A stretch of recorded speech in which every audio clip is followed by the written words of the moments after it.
കഴിഞ്ഞ ദിവസം doctor Robin Radhakrishnan ഒരു പ്രസ് മീറ്റ് നടത്തിയിട്ടുണ്ടായിരുന്നു. ആ ഒരു പ്രസ് മീറ്റിനകത്ത് വേദലക്ഷ്മി വേറൊരു വ്യക്തിയും കൂടി മാനസികമായിട്ട് ഭയങ്കരമായിട്ട് ബുദ്ധിമുട്ടിപ്പിക്കുന്നുണ്ട് എന്നുള്ള രീതിയിലും താനുണ്ടെങ്കിൽ പൈസ വാങ്ങിച്ചിട്ടുണ്ട്, പക്ഷേ അത് ഞാൻ കൊടുക്കാമെന്ന് പറഞ്ഞിട്ട് പോലും അവരുണ്ടെങ്കിൽ വേറെ എന്തോ പ്ലാനൊക്കെ വെച്ചിട്ടാണ് തനിക്കെതിരെ തിരിയുന്നതെന്നും അതിന് വേണ്ടിയിട്ട് ഡോക്ടർ ഡ്രേക്ക് എന്ന് പറഞ്ഞിട്ടുള്ള ഈ ഒരു ഇൻസ്റ്റാഗ്രാമിലൊക്കെ കുറേയധികം വീഡിയോസ് ചെയ്യുന്ന വ്യക്തിയുണ്ട്.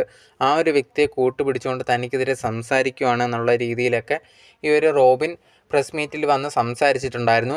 കുറേയധികം പേർക്കെങ്കിലും ഈ ഒരു ഇഷ്യൂ അറിയാത്തവരുണ്ടായിരിക്കും. അത് ജസ്റ്റ് ഒന്ന് പറയാം. ഇതേ കണക്ക് വേദലക്ഷ്മിയുടെ ഫ്രണ്ടും ഉണ്ടെങ്കിൽ ഇതേ കണക്കൊരു വീഡിയോസും കുറേയധികം ചാറ്റൊക്കെ പുറത്ത് വിട്ടിട്ടുണ്ടായിരുന്നു. ഇത്രയും പൈസ ഇനി റോബി ഞങ്ങൾക്ക് തരാനുണ്ട്, ഇതുവരെ തന്നിട്ടില്ല, ചോദിച്ച സമയത്ത് ഭീഷണിപ്പെടുത്തി എന്നുള്ള രീതിയിലൊക്കെ പറഞ്ഞിട്ടുണ്ടായിരുന്നു. അതിന് മറുപടി ആയിട്ടാണ് ഇതേ കണക്ക് റോബിൻ വന്നൊരു പ്രസ് മീറ്റ് നടത്തിയിട്ടുണ്ടായിരുന്നത്. അങ്ങനെയൊന്നുമില്ല, ഞാനുണ്ടെങ്കിൽ എൻ്റെ അമ്മയുടെ ചികിത്സയുടെ ആവശ്യമായിട്ടൊക്കെയാണ് പൈസ വാങ്ങിച്ചിട്ടുണ്ടായിരുന്നത്, ഞാൻ കുറച്ച് സമയം ചോദിച്ചിട്ടുള്ളൂ, തിരിച്ച് കൊടുക്കാമെന്ന് പറഞ്ഞിട്ടുണ്ടായിരുന്നു. പക്ഷേ ഇവർ എന്നെ ഉണ്ടെങ്കിൽ ഭീഷണിപ്പെടുത്താനുള്ള ശ്രമമാണ്. അതിന് കൂട്ടായിട്ട് ഈ ഒരു ഡോക്ടർ അനന്തു എന്ന് പറഞ്ഞിട്ടുള്ള ഡ്രേക്ക് എന്ന് പറഞ്ഞൊരു വ്യക്തി ഇൻസ്റ്റാഗ്രാമിൽ വീഡിയോ ചെയ്യുന്ന ഒരു വ്യക്തിയാണ്.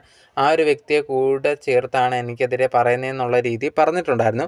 ഇപ്പോൾ ആ ഒരു ഡോക്ടർ അനന്തു എന്ന് പറഞ്ഞ ആ വ്യക്തി തന്നെ ഒരു വീഡിയോ ഇട്ടിട്ടുണ്ടായിരുന്നു. ഇതേ കണക്ക് ഈ ഒരു റോബിനാണ് തന്നെ ആദ്യമേ വിളിച്ചിട്ട് പറഞ്ഞിട്ടുണ്ടായിരുന്നു, ഇതേ കണക്ക് ഒരു പ്രസ് മീറ്റ് നടത്താൻ പോവാണ്, താൻ എൻ്റെ കൂടെ വരണം, തനിക്ക് ഇതേ കണക്കൊക്കെ ചെയ്തുള്ള പരിചയം ഉണ്ടല്ലോ, പിന്നെ ഞാൻ പറയുന്ന ഒരു വ്യക്തിക്കെതിരെ കണ്ടൻറ്റ് ചെയ്യണം, വീഡിയോസ് ഇടണം എന്നുള്ള രീതി പറഞ്ഞിട്ടുണ്ടായിരുന്നെന്നും ഈ ഒരു അനന്ത് പറയുന്നുണ്ട്. ഞാനിതിനെപ്പറ്റി അന്വേഷിച്ച സമയത്ത് ഈ ഒരു റോബിൻ്റെ ഭാഗത്താണ് തെറ്റെന്ന് മനസ്സിലാക്കിയ സമയത്താണ് ഈ ഒരു റോബിനെതിരെ ഞാൻ വീഡിയോസ് ചെയ്തേ എന്നുള്ളൊരു കാര്യം കൂടി ഈ ഒരു അനന്ത് പറയുന്നുണ്ടായിരുന്നു.